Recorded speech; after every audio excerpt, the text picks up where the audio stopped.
Hello and welcome back to my channel. It's Monica from Crafting with Quilling Lady, and I hope you have an absolutely fabulous day. In today's project we're going to create Halloween Cauldron card with no special cutting dies. I've got a piece of white copy paper and I'm going to trim it a little bit with my scissors. And this way I'll make sure my card base is big enough or small enough to fit in an envelope, and I really encourage you to do the same. Now I'm folding my copy paper in half, and using my pencil I'm going to draw an outline, actually half of an outline, for a cauldron. And if you want, you can take a screenshot of my outline, or you can create your own template. And when you create your own template, you can actually save it and keep it and use it for another cauldron card. It is worth the effort, and this way you can create any shape card you want. Have you ever created templates for your shaped cards? If you have, what shape did you use? Please let me know in the comments down below. Now, as you can see, our cauldron is ready, so we can actually create the base using 250 GSM white card. As you can see, you can open it on the left hand side, and I'm going to put my cauldron a little bit off the fold, so this way our card base is so easy to open, and I really encourage you to do the same. Now I'm using my pencil to trace around my outline, and it is super quick and easy. And this card actually took me about half an hour to create.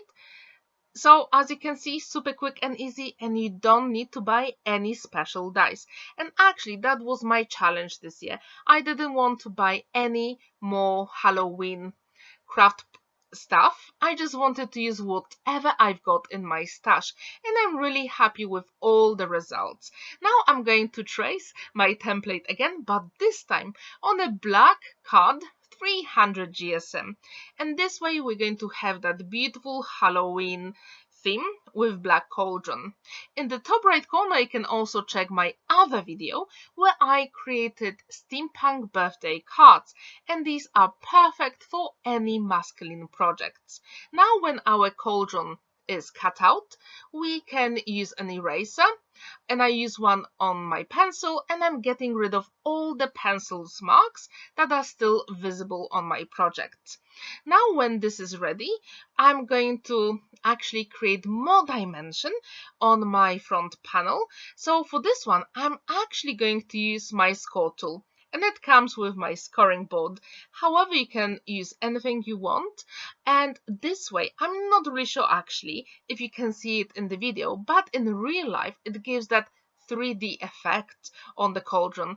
It doesn't take that long time, but it really gives that interest, and it is really nice effect. And here I decided to add even thicker line, so I'm actually going back and forward here, and yes, I really like how it turned out in real life. Super quick and easy. And when you do it, it is so pretty. Now I'm going to add a little bit of gold cosmic shimmer polish here. And all the names of the products will be in the description down below, so you can check them out if you're interested. And as you can see, this gives a tiny bit of shine, but it really makes a difference on your project, especially on the black card. So if you have never used that product, actually I only have one, but I use it so often and I still have plenty left. So just get one and add that shimmer everywhere you want. And when I'm happy with it, I can start decorating everything else. Do you like that shine here? What do you think about it? Please let me know in the comments down below. Now when this is ready, I'm going to die cut my sentiment, and for this one I'm going to use the alphabet set from Tonic Studio, and I use gold mirror card. And actually, to put all the letters on my cauldron, I'm going to use liquid glue, the one and only magic glue, and I started to put the letters from the middle and going first to the right side and then left side, and this way you will make sure that everything is really nice and even, and I really encourage you to do the same, because with the longer sentiments it is really tricky when you have separate letters, and this is the easiest way to do it. And actually, using liquid glue, you still have time to maneuver all those elements because that glue doesn't dry so quickly. So try it, use it. And what do you think about that gold mirror card and gold shine here?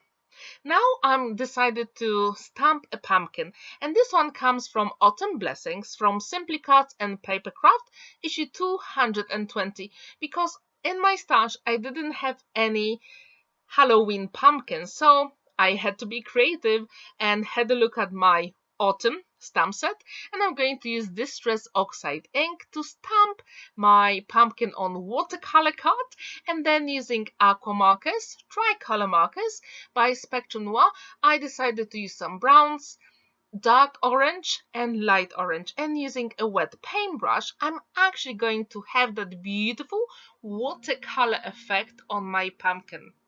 If you have never ever tried this technique, please use it. It is so quick and beautiful in real time.